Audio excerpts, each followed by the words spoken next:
बोली देवाधिदेव 1008 महावीर भगवान की जय। संत शिरोमणि आचार्य गुरुवर श्री विद्यासागर जी मुनि महाराज की जय। परम पूज्य 108 मुनिवर श्री प्रज्ञासागर जी महाराज की जय। द्वादशांजलिवाणी माता की जय। अहिंसामय विश्व धर्म की जय। नत्वा जिनेन्द्रं गत सर्वदोषं सर्वज्ञदेवं हितदर्शिकं च श्रीजैन सिद्धांत प्रवेशिकेयं विरच्यते स्वल्पधियां हिताय। आज हम आपको 36 नंबर का प्रश्न है, जिसे साधन किसे कहते हैं। इसमें क्या बताया जा रहा है कि साधन किसे कहते हैं। जैन सिद्धांत प्रवेश का 36 नंबर का प्रश्न खोलकर देख लें।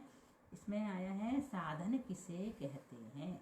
जो साध्य के बिना नहीं होता, जो साध्य के बिना नहीं होता उसे साधन कहते हैं। जैसे अग्नि का हेतु धूम। अग्नि का हेतु क्या है? धूम। पुद्गल के बिना स्पर्श रस गंध वर्ण नहीं होते। पुद्गल क्या है? यहाँ पर साध्य है, तो पुद्गल के बिना स्पर्श रस गंध वर्ण नहीं होते। नमक के बिना खारापन नहीं होता। आया समझ में? शरीर के बिना श्वासोच्छ्वास नहीं होता। आत्मा के बिना दर्शन ज्ञान नहीं होते। साधन किसे कहते हैं? जो साध्य के बिना नहीं होता, है ना। तो आ गया यहाँ पुद्गल, नमक, सिद्ध एवं आत्मा जो के हैं वो क्या है? साध्य है। ये पुद्गल, नमक आदि जो बात की जा रही है यहाँ पर, ये क्या है? सब साध्य है। और पुद्गल का साधन क्या है? स्पर्श रस गंध वर्ण। नमक का साधन क्या है? खारापन, है ना। सिद्धों का साधन क्या है? अव्यवहार सुख।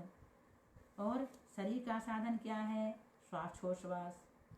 तो जो साध्य क्या हुआ यहाँ पर? पुद्गल, नमक, सिद्ध, आत्मा, ये सब क्या है? साध्य है।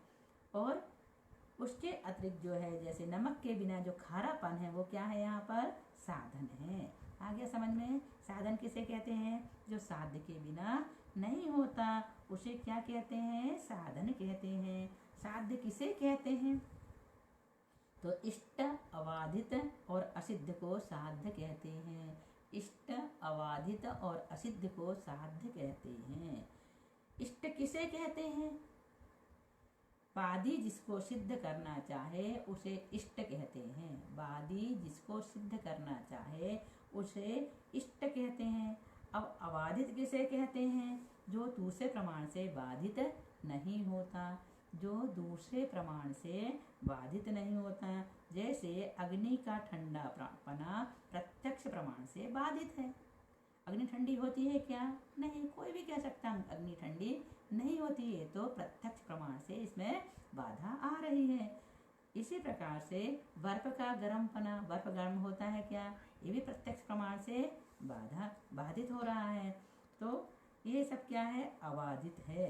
जो दूसरे प्रमाण से बाधित नहीं होता उसे अबाधित कहते हैं। पाप सुख का कारण है। पाप सुख का कारण क्या? पाप कभी सुख का कारण हो सकता है? नहीं, ये आगम बाधित है ना। पाप सुख का कारण है, ये आगम बाधित है। अग्नि का ठंडापना प्रत्यक्ष प्रमाण से बाधित है, इस कारण यह ठंडापना साध्य नहीं हो सकता। आकाश को ईश्वर ने बनाया है, यह अनुमान बाधित है। पाप सुख का कारण है, यह आगम बाधित है। तो समझ में आ गया? अबाधित किसे कहते हैं? जो दूसरे प्रमाण से बाधित नहीं होता। असिद्ध किसे कहते हैं? जो दूसरे प्रमाण से सिद्ध नहीं होता उसे असिद्ध कहते हैं। जो दूसरे प्रमाण से सिद्ध नहीं होता उसे असिद्ध कहते हैं। अथवा जिसका निश्चय नहीं होता उसे असिद्ध कहते हैं। जैसे सुख इष्ट भी है, अबाधित भी है और असिद्ध भी है। सुख कैसा है? इष्ट है, अबाधित भी है और असिद्ध भी है। सुख हम प्राप्त करना चाहते हैं, इसलिए कैसा है? इष्ट है। जिसे हम प्राप्त करना चाहते हैं वो हमारे लिए इष्ट हो जाता है। सुख किसी प्रमाण से बाधित भी नहीं होता है। होता है क्या? नहीं होता। तो ये कैसा हो गया? सुख किसी भी प्रमाण से बाधित भी नहीं है, क्योंकि सुख है तथा सुख हमें प्राप्त नहीं हुआ, इसलिए असिद्ध भी है। तो आगे समझ में? असिद्ध किसे कहते हैं? इसी प्रकार से अनुमान किसे कहते हैं? एक और है। प्रश्न है, अनुमान किसे कहते हैं? साधन से साध्य के ज्ञान को अनुमान कहते हैं। साधन से साध्य के ज्ञान को अनुमान कहते हैं। जैसे नाड़ी चल रही है, कैसे पता चला?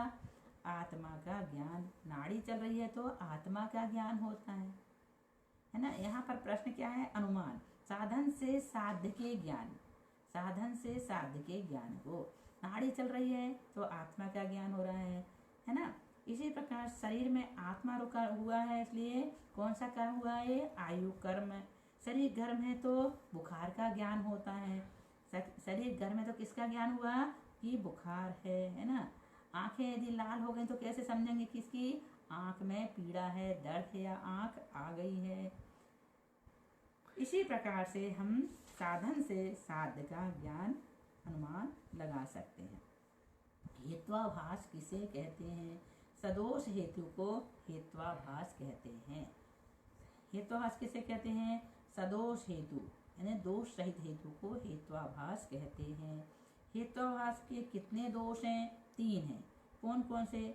हेत्वाभास के 4 दोष हैं। कौन कौन से? असिद्ध हेत्वाभास, विरुद्ध हेत्वाभास, अनेकांतिक हेत्वाभास और अकिंचित कर हेत्वाभास।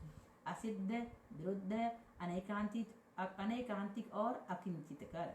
अनेकांतिक और अकिंचित कर। असिद्ध, विरुद्ध, अनेकांतिक और अकिंचित कर, ये हेत्वाभास के 4 दोष हैं। अब हम इसको बाद में पढ़ेंगे, है ना। चारों दोषों के बारे में हम बाद में पढ़ाएंगे, क्योंकि ये समझने जैसा विषय है, इसलिए इसे जल्दी से पूर्ण नहीं करेंगे। आज इतना ही बहुत है। बोले महावीर भगवान की